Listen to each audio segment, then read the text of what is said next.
Mubunge wa Kware Zuleka Hassan narukire wira-ini bunge ota mutugo akuite mwana wake ate kumenya niwe oumatharari gikaro kia bunge kwa ibinda gukirikana ni mugaru na watho kuingira bunge-ini na mwana.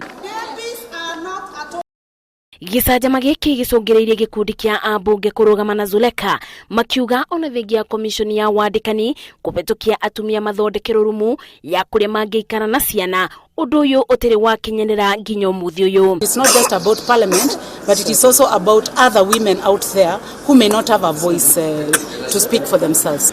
You know, for a very long time, women has been subjected to choosing their careers over their babies, of choosing their babies over their careers. We are saying enough is enough. We'll progress with our careers, we'll progress with our motherhood duty, and we'll do it to perfection. Zuleka kinyita mbaru itwa riake ria gukana mwana bunge ugite kiuma kivoto gia kuroka wira na mwana ni amudoma na mundu wa gutigira na no nginya angithire wira.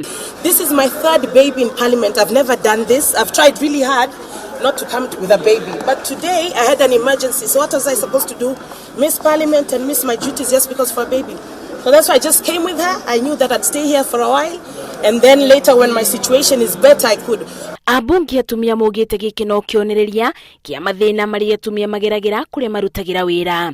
Geribotera Inuru TV. Jitago Masi, Wadia wa Murithi. Yes, babies are not atomic bombs. Especially when you have a bill to present. How do you